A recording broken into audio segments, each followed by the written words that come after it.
کہ میں ٹوکیو پہنچا, وہاں مجھے باقاعدہ ایک ویلکم پروگرام رکھا گیا. اس کے بعد پھر پوری میں اپنی ٹیم کے ساتھ 1200 کلومیٹر بائی روڈ ٹریول کر کے اپنی گاڑیوں کے ساتھ اپنی ٹیم کے ساتھ پہنچا ہیروشیما. وہاں سے پھر باقاعدہ ایک سرمنی ہوئی, وہاں سے واک کا آغاز ہوا. کچھ جاپنیز آفیشلز بھی تھے اس میں, کچھ پاکستانی لوگ اور پلس جاپنیز جنرل پبلک بھی. تو وہ پیس پارک ہے, وہ پیس کا ایک سمبل ہے جہاں پہ 1945 میں جہاں پہ وہ ایٹم سٹرائک ہوئی تھی, اس پوائنٹ سے وہ سٹارٹ ہوئی واک. پھر جگہ جگہ پہ ریسیپشنز ہوتے ہیں, جگہ جگہ پہ لوگ انتظار میں ہوتے ہیں, کہیں چائے کا انتظام کر کے بیٹھے ہوتے ہیں, کہیں فوٹو سیشن کے لیے کھڑے ہوتے ہیں, کہیں وہ مجھے ویسے جوائن کرتے ہیں. تو سر آپ اس طرح سے پھر وہ 24 گھنٹے میں کتنا ٹائم جو ہے وہ ٹریول کرتے ہیں؟ یہ بھی ڈے نائٹ تھی میری واک, کیونکہ 500 کلومیٹر کے قریب میرا ڈسٹنس بنتا تھا اور 7 دنوں میں مجھے پورا کرنا تھا. صحیح. تو 60 to 70 ان بٹوین میری وہ ایوریج بنتی تھی پر ڈے. تو یہ دس از ٹو مچ, مطلب ایک دن میں آپ نے 60 سے 70 کلومیٹر چلنا ہے, تو یہ ایک ٹف ٹارگٹ ہوتا ہے. اور سر آپ کا یہ جو ٹریول ایکسپینس ہوتا ہے یہ آپ خود کرتے ہیں, کوئی اسپانسر کرتا ہے؟ بس یہ کوشش کرتا ہوں کہ میں کوئی اس میں اسپانسر مل جائے, لیکن جو اوورسیز پاکستانی ہیں وہی میرا اثاثہ ہیں, وہ مجھے سپورٹ کرتے ہیں. اور پاکستان کے اندر بھی کچھ لوگ ایسے ہیں کہ جو مجھے سپورٹ کرتے ہیں, چونکہ یہ ایک بڑے خرچے والا کام ہوتا ہے, اس میں لاکھوں روپیہ خرچہ آتا ہے. یہ تو پوری دنیا میں اگر ایک نیوز آپ کی جا رہی ہے کہ ایک پاکستانی پاکستان کا فلیگ لے کے وہ ہیروشیما ٹو ناگاساکی جا رہا ہے, تو اس کے اوپر لاکھوں روپیہ خرچ آ رہا ہے. سر آل دا ٹائم فلیگ آپ کے ہاتھ میں ہوتا ہے؟ جی جی, فلیگ میرے ہاتھ میں ہوتا ہے, اور میں چونکہ چلتا پھرتا پاکستان کے نام سے لوگ مجھے جانتے ہیں, اور میں تو پورا ایک پاکستان ہی نظر آ رہا ہوتا ہوں جہاں پہ بھی جاتا ہوں. کبھی بندہ بیمار بھی پڑ جاتا ہے, اور ٹانگوں میں درد بھی ہو جانا, پاؤں میں چھالے پڑ جانا, ایسا ہوتا ہے, ایسا ہوتا ہے.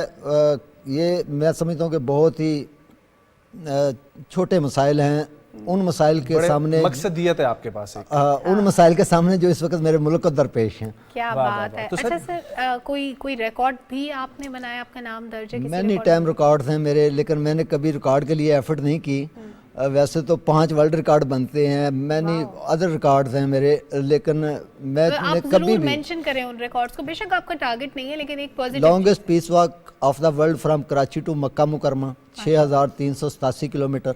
اور میں جب چلتا ہوں تو میں انٹرنیشنل پیرامیٹرز کے مطابق چلتا ہوں. مطلب صبح نکلا, کس نے مجھے رخصت کیا, سارے دن میں نے کتنے سٹاپ لیے, کس پرپز کے لیے اور کتنے ٹائم کے لیے. پھر جہاں پہ میں رک کے کہیں لیفٹ رائٹ جاؤں گا اسٹے کے لیے, وہاں پہ باقاعدہ نشان لگا دیا جائے گا, کون سا پاؤں آگے تھا, کون سا پاؤں پیچھے تھا. یہ پوری ایک سمری بن رہی ہوتی ہے ساتھ ساتھ.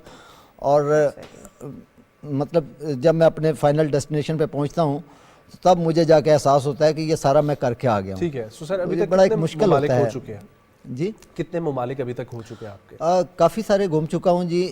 نیوزی لینڈ میں میری ایک بڑی زبردست واک تھی 2020 میں, جب وہاں پہ وہ ایک مسجد کے اندر اٹیک ہوا تھا اور کچھ نمازیوں کو شہید کیا گیا تھا. تو آپ یہاں سے فلائٹ لے کے نیوزی لینڈ تو میں یہاں سے فلائٹ لے کے نیوزی لینڈ پہنچا. وہاں ولنگٹن ٹو کرائسٹ چرچ میری واک تھی. کرائسٹ چرچ وہ سٹی تھا جس کے اندر مسجد النور کے اوپر وہ اٹیک ہوا تھا.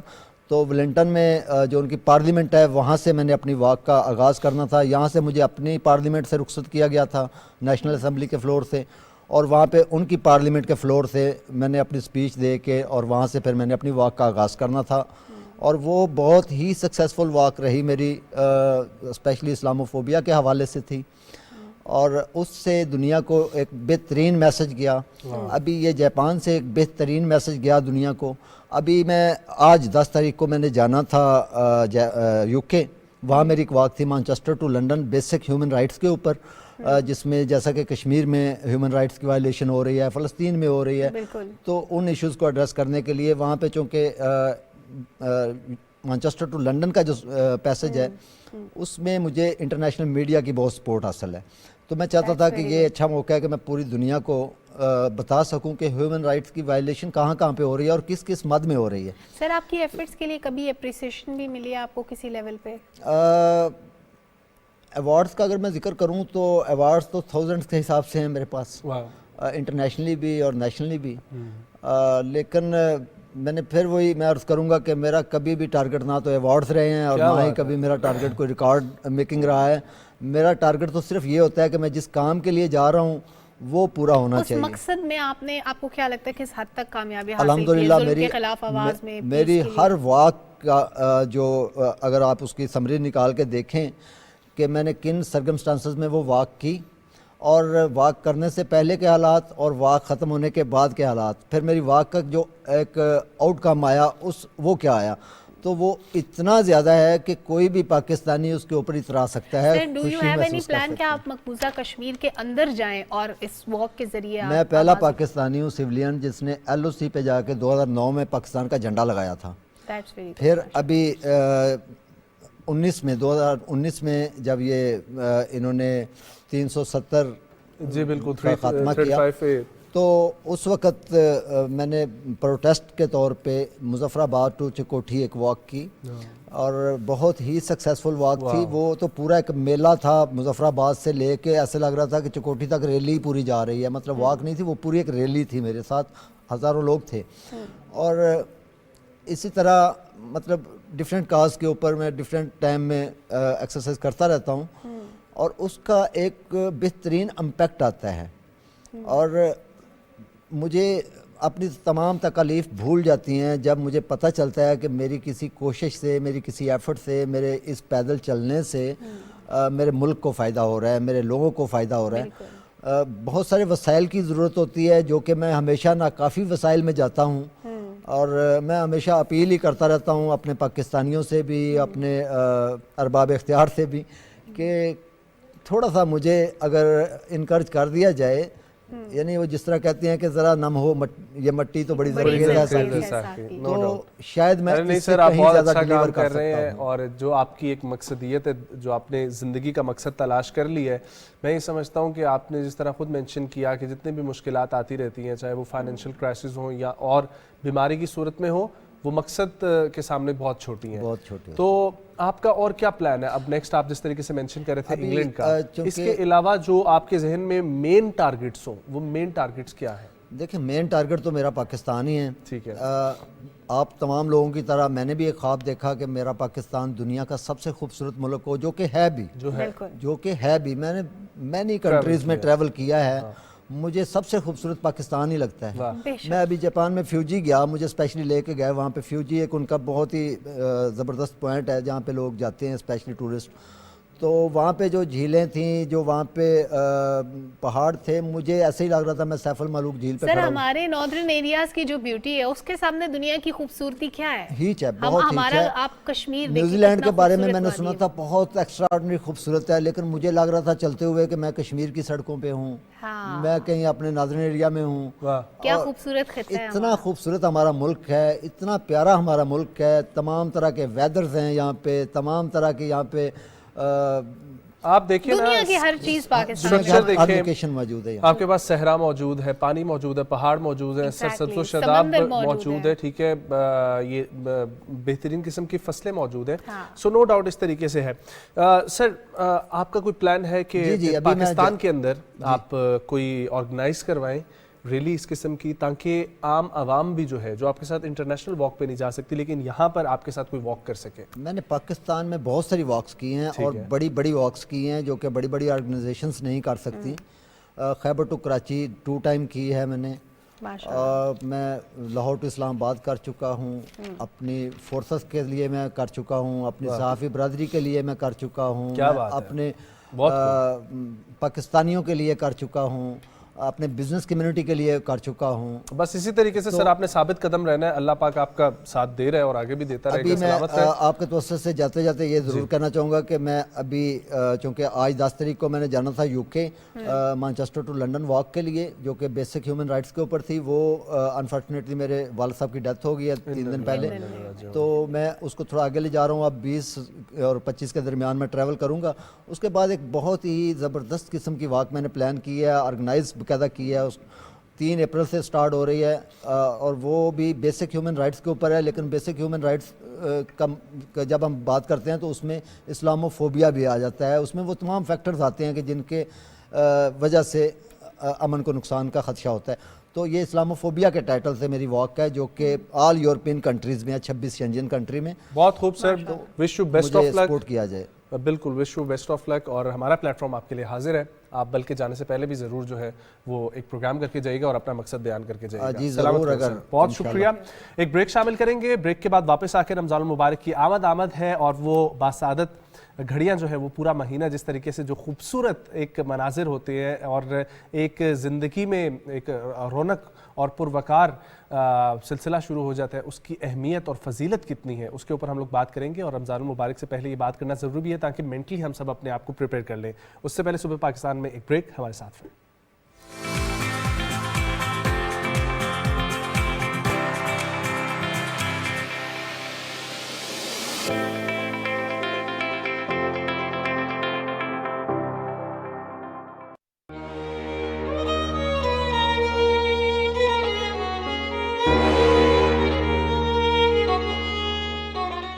ہم کو نہ مل سکا فقط ایک سکون دل, اے زندگی وگرنہ زمانے میں کیا نہ تھا.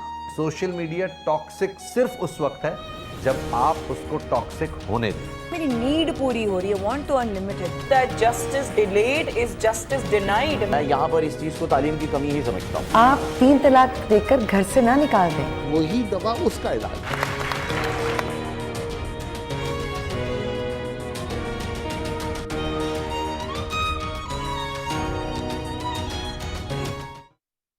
آخر مسئلہ کیا ہے؟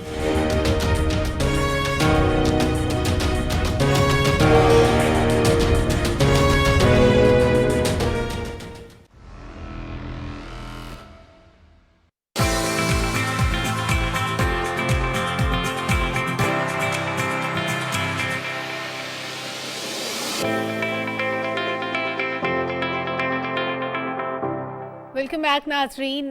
بہت مبارک مہینہ شروع ہونے والا ہے, چند دن باقی رہ گئے ہیں رمضان المبارک کے آغاز میں, اور یہ وہ مہینہ ہے جب اللہ تعالیٰ کی رحمتیں نازل ہوتی ہیں, شیطان جکڑ دیے جاتے ہیں, اور ہر انسان ان لوگوں کا خیال کرنے کے لیے جن کو 2 وقت کی روٹی میسر نہیں ہوتی, جو استطاعت نہیں رکھتے, وہ کس طرح پورا دن بھوکا گزارتے ہیں.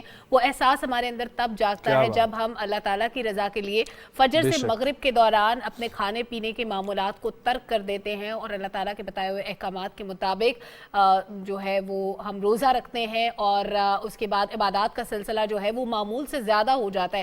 ہماری عبادات کیسی ہوں, ہم روزہ کس طرح رکھیں, اس دوران ہماری ایکٹیویٹیز کیا ہونی چاہیے, اس پہ بات کریں گے. لیکن ساتھ ہی ساتھ ایک بڑی امپورٹنٹ بات کہ ہم نے رمضان المبارک کے دوران اور اس کے علاوہ بھی اپنے ساتھیوں سے, اپنے رشتہ داروں سے, اپنے ارد گرد کے لوگوں سے وہ سوال کرنے ہیں جو انسانوں کے پوچھنے کے, نہ کہ جو اللہ تعالیٰ کے پوچھنے کے ہیں.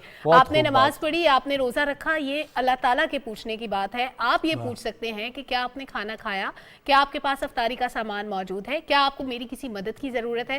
تو ان باتوں کا آپ نے خاص خیال. اور یہ بھی ہم لوگوں نے سمجھنا ہے کہ روزہ صرف اور صرف بھوکا رہنا یا پیاسا رہنا نہیں ہے, اس میں ہمارے باقی زندگی کے معاملات کیا ہونے چاہیے, اور خاص طور پر ہمارے لیے بہترین مشعل راہ احمد مجتبیٰ محمد مصطفیٰ صلی اللہ علیہ وآلہ وسلم کی ذات, نبی کریم صلی اللہ علیہ وسلم کی معمولات زندگی کیا ہوتے تھے, یہ ہم تمام بات کریں گے. ہمیں جوائن کر رہے ہیں مذہبی اسکالر جناب ڈاکٹر ابو بکر صدیق صاحب. السلام علیکم سر. وعلیکم السلام. بہت شکریہ آپ کی آمد کے لیے. سر سب سے پہلے تو یہ فرمائیے گا کہ آج کل یہ جو شعبان کی گھڑیاں چل رہی ہیں, ان میں رمضان کا استقبال اور آج کل ہمیں کیا کرنا چاہیے؟ بسم اللہ الرحمن الرحیم. بہت شکریہ آپ کا اور آپ کی ٹیم کا کہ آپ لوگوں نے رمضان المبارک کے اس اہم موضوع پر مجھے گفتگو کے لیے دعوت دی. دیکھیں, شعبان المعظم کے مہینے کے بارے میں کہا جاتا ہے کہ یہ رمضان المبارک کے استقبال کی تیاری کا مہینہ ہے. اور احادیث مبارکہ میں آتا ہے کہ صحابہ کرام فرماتے ہیں کہ حضور نبی رحمت صلی اللہ علیہ وسلم کے جب ہم معمولات کو دیکھتے تھے شعبان المعظم میں, تو ہم کبھی یہ کہتے تھے کہ حضور شعبان میں کثرت سے روزے رکھتے ہیں, اور کبھی یہ کہتے تھے کہ حضور شعبان میں کثرت سے روزے نہیں رکھتے. تو کہتے ہیں کہ اس کا مطلب یہ ہوا کہ نہ تو پورا مہینہ روزے رکھنے ہیں شعبان کے, اور نہ ہی پورا مہینہ آپ نے بغیر روزے کے گزارنا ہے. تو اس سے پھر یہ ہوا کہ گویا کہ سرکار دو عالم صلی اللہ علیہ وسلم اپنے کردار سے, اپنے عمل سے اپنی امت کو تعلیم یہ دے رہے ہیں کہ رمضان المبارک سے پہلے شعبان المعظم میں کچھ روزے رکھ لو تاکہ تمہاری تیاری ہو جائے اور تم اللہ کے مہینہ، چونکہ رمضان کو کہا گیا کہ یہ اللہ کا مہمان ہے، یہ تمہارے دروازوں پہ دستک دیتا ہے، تو پھر تم جب مہمان آتا ہے تو گھروں میں اپنے معاملات اپنے آپ صفائیاں شروع کر دیتے ہیں، مہمان آئے گا تیاری ہو جائے، لباس اچھا پہن لیا جائے، تو کہا اللہ کے مہمان کی جو آپ نے استقبال کرنا ہے تو پھر اس کے شایان شان تیاری بھی ہونی چاہیے.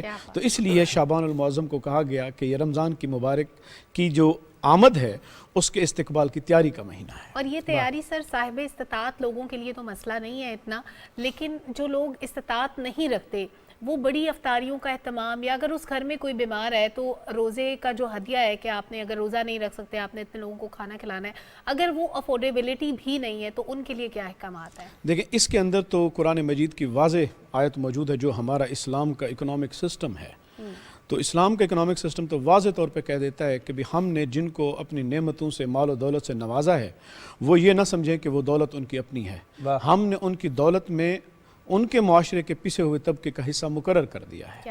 اب تم پر لازم ہے کہ تم نے اس میں سے نکالنا ہے. اب اس کے دو طرح کے تھے کہ یا تو تم اپنے دل کے ساتھ اللہ تبارک و تعالیٰ کے جذبہ رحمت کو تم آداب بندگی پر لازم سمجھتے ہوئے خود پر بھی جذبہ رحمت سامنے لے کے آؤ اور اپنی دولت سے کچھ پیسہ منہا کرو اور اللہ کے بندوں کو نفلی انداز میں تم دے دو، اور اس انداز میں کہ تو تمہارے دائیں ہاتھ کو خبر نہ ہو، اگر بایاں دے بائیں ہاتھ کو خبر نہ ہوتا دایاں دے.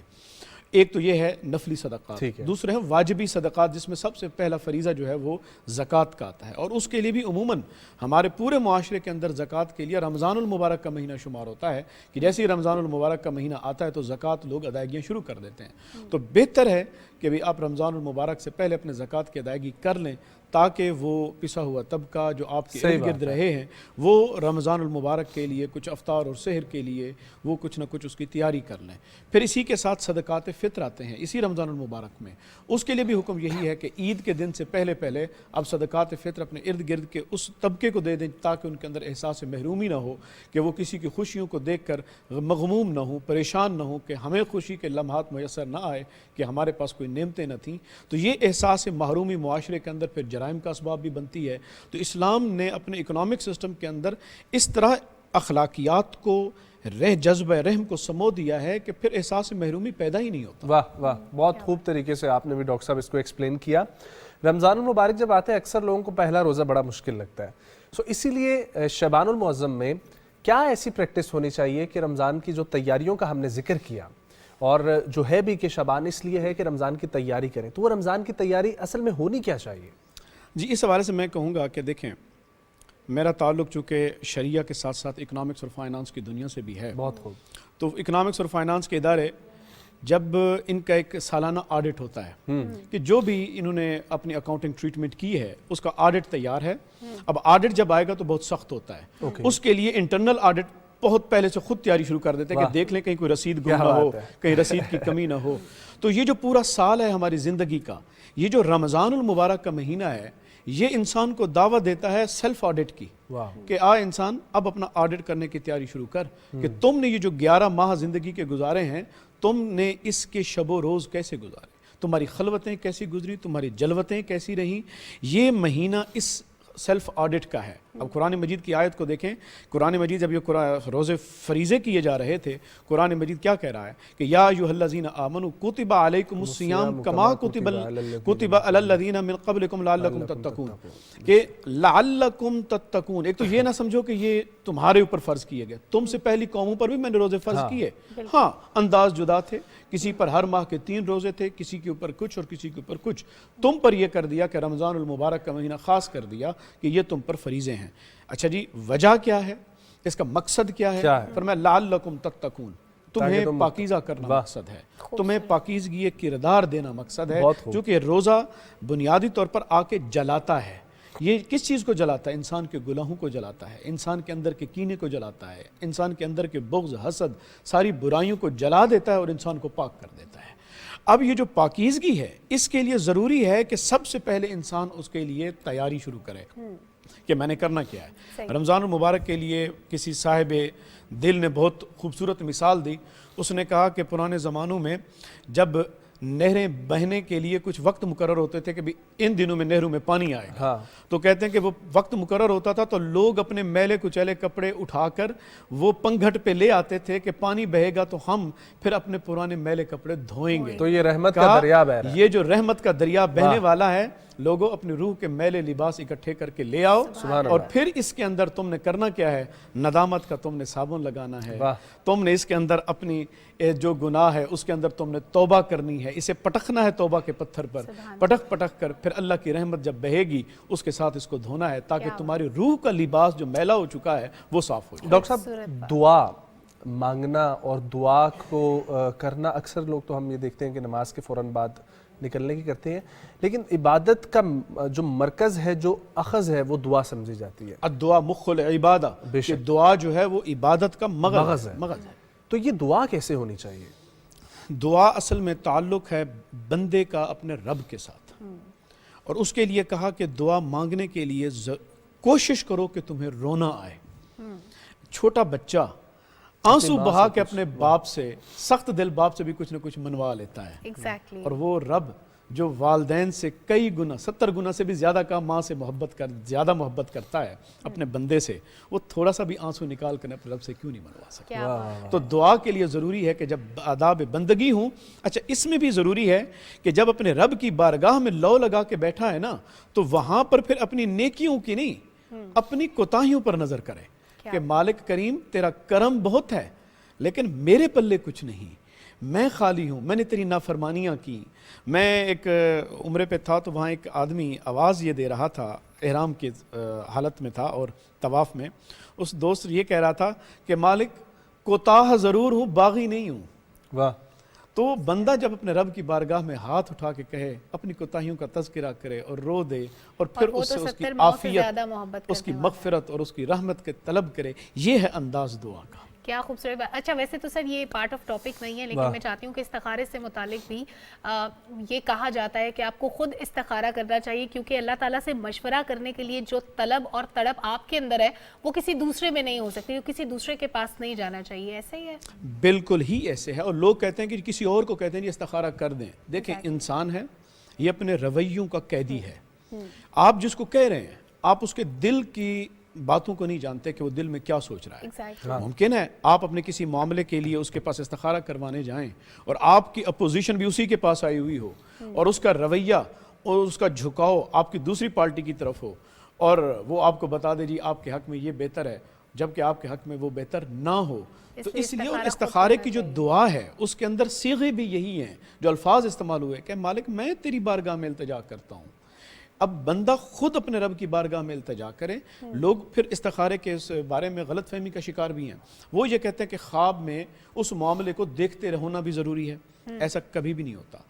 صرف اتنا ہے کہ تشفی قلب، یہ جو دل ہے یہ اللہ تبارک و تعالیٰ کا مسکن ہے، اللہ تعالیٰ کا گھر ہے بندہ مومن کا. یہ دل خود بخود تسکین پا جاتا ہے، قرار پا جاتا ہے، اور اس کا قرار ہی اللہ تبارک و تعالیٰ کی طرف سے مشورہ ہوتا ہے کہ بندے اب یہ تو فیصلہ کر گزر. خوبصورت ہے سر. ایک اور چھوٹی سی چیز، کیونکہ وقت مختصر ہے، میں چاہتی ہوں اس کو بھی ایڈریس کر دیں.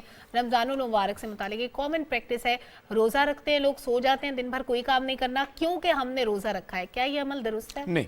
اس کے اندر تو صحابہ کرام کے اگر ہم دیکھیں تو وہ کہتے تھے کہ بھی ایسے لگتا ہے کہ ان کو تو سونے کا وقت ہی نہیں ملتا، یہ ہر وقت اپنے رب کی بارگاہ میں جو حاضر رہتے ہیں. میں وہی بات کہی کہ ایک عبادت ہے آپ عام دنوں میں کرتے ہیں، اور ایک عبادت ہے جو آپ رمضان المبارک میں کرتے ہیں. رمضان المبارک کی عبادت کی جو برکات ہیں وہ کسی عام دنوں میں نہیں ہیں. ایک آدمی نے اگر رمضان المبارک کا روزہ چھوڑ دیا، بعد میں اس کی قضا ہے، لیکن اس قضا کا وہ ثواب نہیں ہے جو اس نے رمضان المبارک کے مبارک اوقات میں ادا کرنا تھا. مختصر طور پر میں یہ کہوں گا معمولات کے لیے کہ اگر ہمارے رمضان المبارک میں بھی اگر ہمارے معمولات وہی رہے جو ہمارے 11 مہینوں میں رہے، تو پھر ہم نے مہمان کی، جو اللہ کا مہمان ہمارے در پہ آیا، ہم نے اس کی تکریم نہیں کی، ہم نے اس کی عزت نہیں کی. ہمارے معمولات میں بھی فرق آنا چاہیے. ہم جب سحری پہ اٹھتے ہیں لغویات کی بجائے ہم 6 رکعت اٹھ کے تہجد کم سے کم اتنی ہی پڑھ لی جائے تو بھی کافی ہے. پھر اس کے بعد آپ نماز کی، عموماً ہر کوئی جاگتا رہتا ہے کہ نماز پڑھ کے سوئیں گے. پھر اس کے بعد بندہ قرآن مجید کی تلاوت کرے، پھر اس کے بعد پھر نماز پڑھے، نماز پڑھنے کے بعد پھر سو جائے، پھر اس کے بعد صبح اٹھے گا اور اپنے معاملات کی طرف چل دے. تو اس کا مطلب ہے تلاوت کو اپنا معمول بنایا جائے. پھر رویوں میں تبدیلی،